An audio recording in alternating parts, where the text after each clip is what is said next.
আসসালামু আলাইকুম রহমতুল্লাহি বারাকাতুহু। আপনাদের সবাইকে আবার ওয়েলকাম। আমরা 2026 সালে একজন প্রফিটেবল ট্রেডার হিসেবে নিজেকে প্রতিষ্ঠিত করতে চাইলে আমি আজকে যে সিক্রেট বা যে বিষয়গুলো বলবো, এই বিষয়গুলো যদি আপনি একটা ট্রেড নেওয়ার আগে আপনি ফলো করেন তাহলে দেখবেন যে আপনি অটোমেটিক্যালি 2026 সালের শেষের দিকে এসে প্রফিটেবল হয়ে যাবেন। ওকে, আমরা ডেস 26-এ আছি। তো প্রথমেই আমাদেরকে যেটা করতে হবে, একটা ট্রেড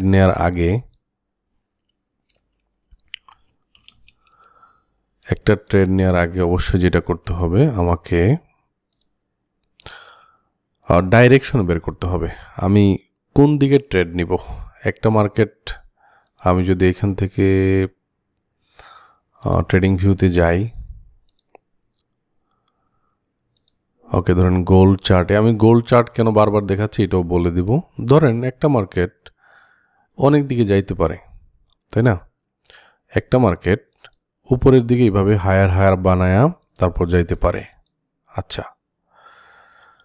একটা মার্কেট এখান থেকে ধরেন এইভাবে যাইতে পারে। মার্কেট মূলত দুই দিকে যায়। আরেকটা যেটা করে সেটা হচ্ছে মাঝে মাঝে এই যে এরকম কোথাও যায় না, উপরেও যায় না, নিচেও যায় না, এরকম কনসোলিডেট করে। হ্যাঁ, তো এটা হচ্ছে এইভাবে যায়, সমান্তরালি যায়, সামনে পিছনে এরকম এরকম এরকম এরকম, ঠিক আছে? এরপরে আবার এখান থেকে মুভ করে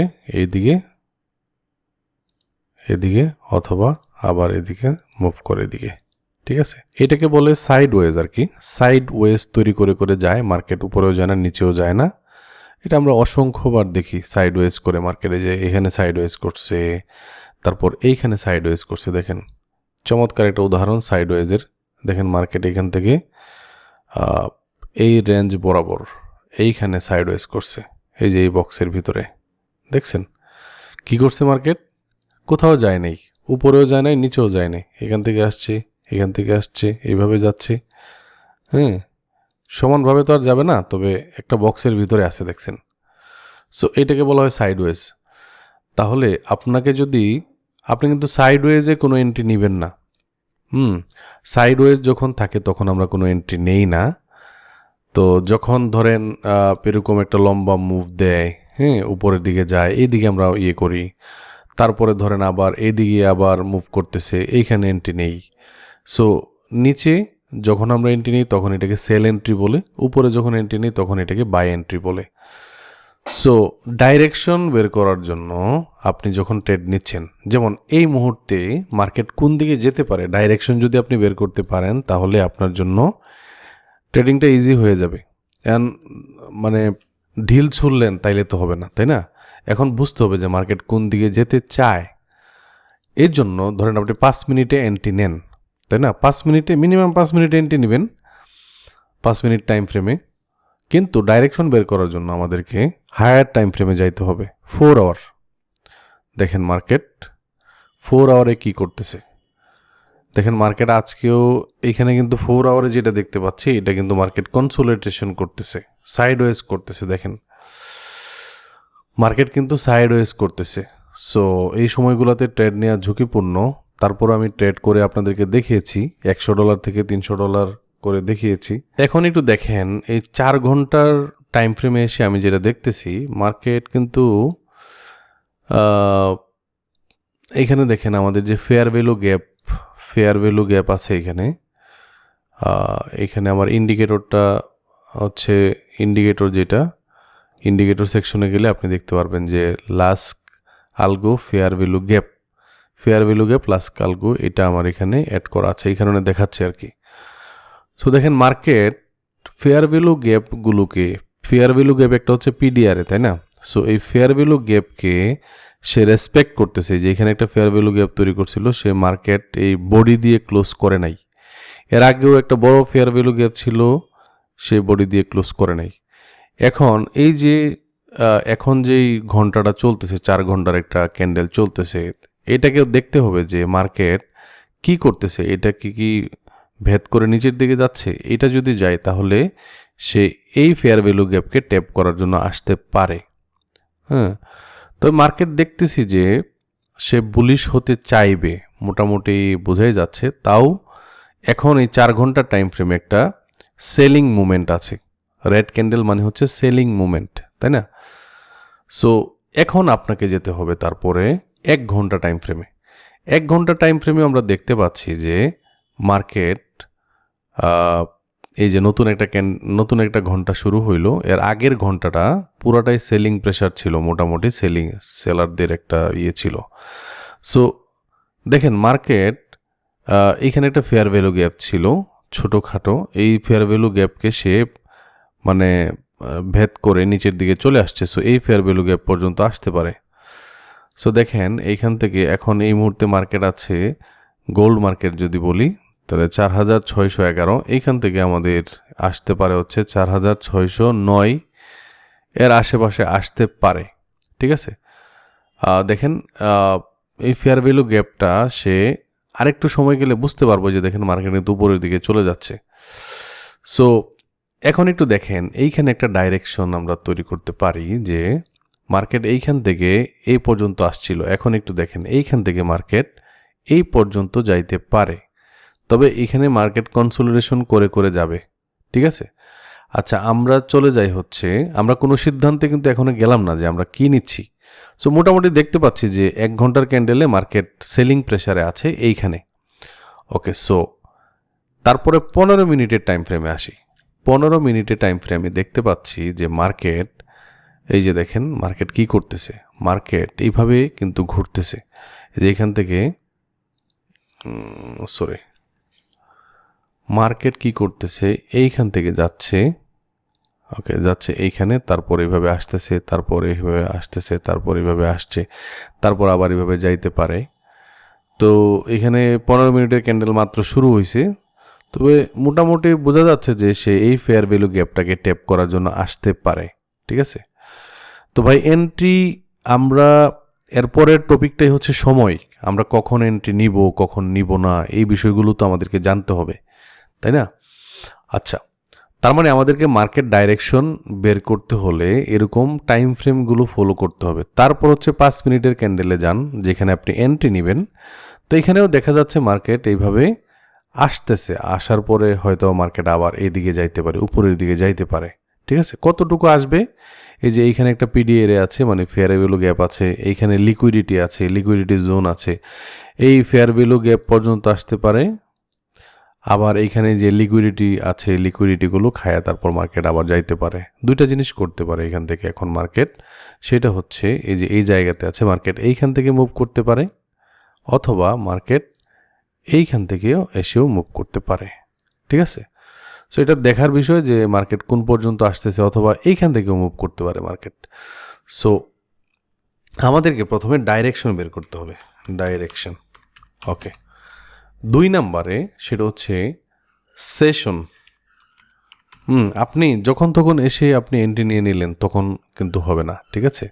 আপনি সেশনটা কিভাবে ফলো করবেন, সেশন নিয়ে অলরেডি আমাদের একটা ভিডিও আছে। আপনারা যদি এইখান থেকে আমাদের কত নম্বর ক্লাস আমি বলে দেই তাহলে বুঝতে পারবেন যে সেশন কতটুকু গুরুত্বপূর্ণ। সো এইখানে আমাদের একটা মিনিট আমি একটু দেখি মার্কেট হান্ট। এই যে দেখেন ডে 12-এ, হ্যাঁ 12তম দিনে আমরা এই সেশন নিয়ে কাভার করেছি। সো বিস্তারিত আপনি এটা বুঝতে পারবেন। তবে দেখেন আমি একটু দেখাই, ইন্ডিকেটর থেকে যাই, সেশন নামে যে অপশনটা আছে এটাকে অন করে দিলাম। সো সরি, এটা না, এটা তো স্মার্ট মানে সেশন SUSS সেশন লাস্ক আলগো, এটাকে আমি অন করে দিই। আচ্ছা, এর মধ্যে এখানে 2টাকে ডিলিট করতে হবে। আমি ফ্রি ইউজ করতেছি তো এই কারণে 2টার বেশি ইউজ করা যায় না একসাথে। সো ট্রেডিং ভিউ আর কি। তো দেখেন লন্ডন সেশন এবং নিউ ইয়র্ক সেশনে আপনি দেখবেন সব থেকে বেশি মুভ দেয় মার্কেট, ঠিক আছে? এইখানে নিউ ইয়র্ক সেশনে দেখেন এর আগে গতকালকে এইখান থেকে একটা মুভ দিয়েছিল, সুন্দর একটা মুভ দিয়েছিল, ঠিক আছে? এই পর্যন্ত একটা মুভ দিয়েছিল। আপনি যদি নিউ ইয়র্ক সেশনেই দেখেন, শুধুমাত্র দেখেন নিউ ইয়র্ক সেশন, হ্যাঁ এই যে বক্সটা আছে এই বক্সটা হচ্ছে নিউ ইয়র্ক সেশন। তবে চেষ্টা করতে হবে নিউ ইয়র্ক সেশন এবং লন্ডন সেশন, নিউ ইয়র্ক সেশনের ঠিক আগের সেশনটা হচ্ছে লন্ডন সেশন, এই দুইটা যখন মার্চ কখন করে, এই যে দেখেন কতটা থেকে কতটা পর্যন্ত মার্চ করে প্রতিদিন 7টা থেকে আপনার 9টা 10টা পর্যন্ত। সো বাংলাদেশ সময় যদি আপনি শুধুমাত্র 7টা থেকে 10টা পর্যন্ত ট্রেড করেন, এর বাইরে কোনো ট্রেড এন্ট্রি না নেন, তাহলেও কিন্তু আপনি প্রফিটেবল থাকবেন। সো এখনও পর্যন্ত এই যে দেখেন মাত্র নিউ ইয়র্ক সেশনটা শুরু হয়েছে, এই যে লন্ডন সেশন চলতেছে, লন্ডন সেশন চলবে, শেষ হবে আপনার 10টা পর্যন্ত। তো এখন নিউ ইয়র্ক সেশন শুরু হয়েছে বাংলাদেশ সময় সন্ধ্যা 7টার সময়। তো লন্ডন এবং নিউ ইয়র্ক সেশন যখন মার্চ করবে তখন একটা বড় মুভ আসবে, ঠিক আছে? সব সময় আপনি দেখবেন যে লন্ডন এবং নিউ ইয়র্ক সেশন যখন মার্চ করে তখন বড় মুভ আসে। তাহলে আমরা 7টা থেকে 10টা এই সময়টাতে আমরা সেশন, আমি যদি এখানে লিখি বাংলাদেশ সময় বিডি টাইম 7টা থেকে 10টা, হ্যাঁ 10টা PM, এটা কিন্তু সন্ধ্যা 7টা থেকে 10টা। সো এই আর কি। তাহলে আমরা প্রথমে ডাইরেকশন পাইলাম মার্কেট কোন দিকে যাচ্ছে, কোন দিকে যাইতে পারে এটা বের করা, তারপর সেশন কোন সময়টাতে আমরা ট্রেড করছি, এবং অ্যাভয়েড ওভার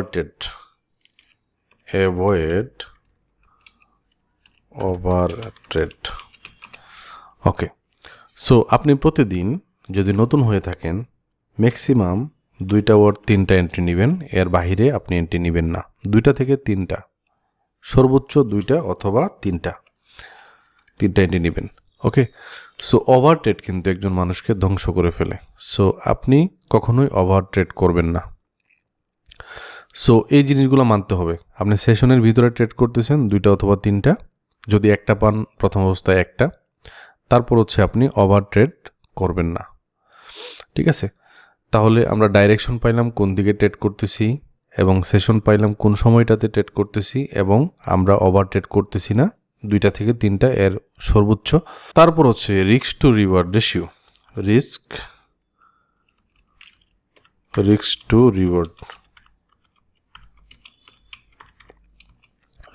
রিওয়ার্ড রেশিও। তো আপনি যখন এন্ট্রি নেবেন বা এন্ট্রি করতেছেন তখন কত লটে ট্রেড নেবেন, এটার সাথে জড়িত কিন্তু লট সাইজটাও কিন্তু, হ্যাঁ, risk to reward ratio, lot size. অনেকে যেটা করে $100 লট সাইজ, এটা একটু মাথায় রাখতে হবে। $100 যদি ওনার ক্যাপিটাল থাকে তাহলে মানে অনেক বেশি লট সাইজ ইউজ করে। সো আমি যেটা করি সেটা হচ্ছে $500 পর্যন্ত 0.05, এটা আমার লট সাইজ থাকে। আমি যদি গোল্ডের ক্ষেত্রে বলি, গোল্ড মার্কেট আমি অ্যানালাইসিস করতেছি, আপনাদেরকে শেয়ার করতেছি। আরেকটা বিষয় সেটা হচ্ছে নট মাল্টিপল পেয়ার, মানে একসাথে অনেকগুলো পেয়ার, আপনি একসাথে অনেকগুলো পেয়ার, যেমন আপনি বিটিসিতেও ট্রেড করতেছেন, আপনি গোল্ডেও ট্রেড করতেছেন, আপনি ইউরো ইউএসডিতেও ট্রেড করতেছেন, এক একটার বিহেভিয়ার এক এক রকম। জিবিপি ইউএসডিতে আপনি করতেছেন, এগুলা কিন্তু করা যাবে না, ঠিক আছে? আপনি প্রথমে একটাতে 2টাতে মাস্টার হন, তারপর ধীরে ধীরে আপনি হচ্ছে অন্যগুলোতেও যাবেন। যেমন আমি গোল্ডে আমার স্ট্র্যাটেজি ভালো কাজ করে, সো আমি গোল্ডে আপনাদেরকে দেখাচ্ছি। আপনি যদি আমার সাথে গোল্ডে ট্রেড করতে চান সেই ক্ষেত্রে আমার ভিডিওগুলো দেখবেন, আমাদের এই ভিডিওগুলো দেখবেন। তাছাড়া আমাদের একটা কনসালটেশন প্রোগ্রাম আছে 100% ফ্রি অফ কস্ট। 5 দিন আগে ডে 21 ভিডিওটা দেখবেন, কিভাবে আমার সাথে যোগাযোগ করবেন। আপনারা যারা নতুন ট্রেডার আছেন তাদের জন্য এটা একটা সুযোগ যে আমার সাথে বসে আপনি আপনার একটা স্ট্র্যাটেজি নেবেন। হ্যাঁ, আপনি হয়তো অনেক লসে আছেন, যারা বেশি বেশি লস করতেছেন তারাও আমার সাথে যোগাযোগ করতে পারেন। তাছাড়া আমি গোল্ডে ট্রেড করে দেখাচ্ছি যে $100 একটা ক্যাপিটাল, এই যে এখানে প্রায় 4টা লাইভ ট্রেডিং দেখিয়েছি, $100 একটা ক্যাপিটাল কিভাবে আমি ধীরে ধীরে আমি বড় করতেছি, ঠিক আছে? তো আমি এই জিনিসগুলো যেহেতু দেখাচ্ছি, আশা করি আপনারা আমার সাথে সাথে আপনারা কনসালটেশন প্রোগ্রামটাতে আসলেও ইনশাল্লাহ ভালো করবেন। ভাই, আমাদেরকে কনসিস্টেন্সি ধরে রাখতে হবে, এটা মনে রাখতে হবে। সো আপনি যদি নতুন ট্রেডার হয়ে থাকেন, ভাই একটা স্ট্র্যাটেজি 50% কাজ করবে, এটা মাথায় রেখেই কিন্তু আমাদেরকে কাজ করতে হবে, ঠিক ঠিক আছে? সো এই কারণে আপনি যদি risk to reward ratio minimum 1:2 না রাখেন, সেক্ষেত্রে আপনি দিন শেষে দেখবেন যে লুজার। ওকে, সো আপনি কত লট সাইজ রাখবেন, কত প্রফিট রাখবেন? একজন ভাই জিজ্ঞেস করেছেন যে $100 জন্য আমি কত রিস্ক টু রিওয়ার্ড রেশিও নিব অথবা লট সাইজ ইউজ করব, কত লস আমি নিব আর কি, হ্যাঁ, কত হওয়া উচিত। এটা আসলে ডিপেন্ড করে যে আপনি কখন ট্রেড করছেন, এবং মিনিমাম আপনাকে কি বলে $1:2 যদি নেন, তাহলে আপনি প্রতিদিন $5 লস নেন অথবা $10 আপনি লস নেন, এটাও বেশি হয়ে যায়। আপনি $5 লস নেন অথবা $10 যদি হয়, তাহলে 2টা ট্রেড নিতে পারবেন, $5 এরকমভাবে আপনি শুরু করেন, ধীরে ধীরে শুরু করেন। সো আমি $100 থেকে যখন $300 বানালাম, তখন আমার লট সাইজ ছিল 0.03, 0.05। আপনি হয়তো বা 0.01, 0.02 এরকম নেবেন আর কি, ঠিক আছে? সো এই আর কি। তাহলে আমরা ডাইরেকশন বের করলাম, সেশন বা সময় বের করলাম কখন থেকে কখন, এবং আমার সাথে যখন আপনারা কনসালটেশন প্রোগ্রামে আসবেন, তখন এই 7টা থেকে 10টার ভিতরেও আবার কিছু টাইম আছে যখন মার্কেট অনেক বেশি মুভ দেয়। ওই জিনিসগুলো আপনাদেরকে দেখায় দিব কোনো এক ভিডিওতেও। ভবিষ্যতে আমি এই বিষয় নিয়ে আলোচনা করব ইনশাল্লাহ। ওভার ট্রেড করা যাবে না, রিস্ক টু রিওয়ার্ড রেশিওর মিনিমাম 1:2 থাকবে, যেহেতু আমরা স্ক্যাল্পিং করছি। তারপর হচ্ছে মাল্টিপল পেয়ারে আপাতত যাওয়া যাবে না, কারণ একটা পেয়ার, যেমন ইউরো ইউএসডি একরকম চলে, জিবিপি ইউএসডি একরকম মুভ দেয়, তারপর বিটিসি একরকম মুভ দেয়, এবং আপনার গোল্ড একরকম মুভ দেয়। এবং শনি এবং রবিবার আমাদের এইখানে মার্কেট বন্ধ থাকে, হ্যাঁ, শনি এবং রবিবার এই 2 দিন ট্রেড করা যাবে না। বিটিসি সবসময় খোলা থাকে, তো বিটিসিও দেখবেন যখন বন্ধ থাকে মার্কেট, অন্যান্য পেয়ারগুলো যখন গোল্ড বন্ধ থাকে, ইউরো ইউএসডি বন্ধ থাকে, তখনও এত বড় বড় মুভ দেয় না। সো সপ্তাহে 2 দিন আপনাকে স্টপ যেতে হবে, মাইন্ড রিফ্রেশ করতে হবে। আপনার শারীরিক ফিটনেস বলেন, আপনার মেন্টাল হেলথ বলেন, এগুলোর উপরে জোরদার করতে হবে যদি আপনি প্রফিটেবল হতে চান। অবশ্যই এগুলা ডিপেন্ড করে যে আপনি কতটুকু ধরে রাখতে পারতেছেন। হ্যাঁ, একটা ট্রেড যখন আপনি রান করতেছেন, তখন আপনার হার্টবিট বেড়ে যাচ্ছে। আপনি যদি দুর্বল শরীরের হন, দুর্বল মেন্টালিটির হন, তাহলে কিন্তু আপনি কি করতে পারতেছেন না, আপনি অনেক বেশি অসুস্থ হবেন, ঠিক আছে? সো এই যে 5টা জিনিস বললাম, এই জিনিসগুলো ফলো করেন, এবং সবশেষে এই জিনিসগুলো যখন আপনার সব মিলবে, তখন আপনি ধীরে ধীরে এন্ট্রিতে যাবেন। সো এন্ট্রি প্রথম না, এই জিনিসগুলো মাথায় রাখবেন। এবং আরেকটা জিনিস করবেন, কোনো দিনে আপনার ফরেক্স ফ্যাক্টরিতে যাই, আমি একটু দেখাই, forexfactory.com। যেমন আজকে একটা নিউজ আছে 7:30টার দিকে, আনএমপ্লয়মেন্ট ক্লেম। সো এই যে ইউএসডি দেখেন একটা রেড মার্ক আছে, এই সময়গুলোতে আপনি যখন ট্রেড করবেন, তখন দেখবেন যে উল্টাপাল্টা ট্রেড হচ্ছে। সো নতুন অবস্থায় আপনাকে এই নিউজের দিন ট্রেড করা বন্ধ রাখতে হবে। দেখেন একটা সময় জিবিপির উপর একটা নিউজ ছিল, ঠিক আছে, এবং 7:30টার দিকে একটা।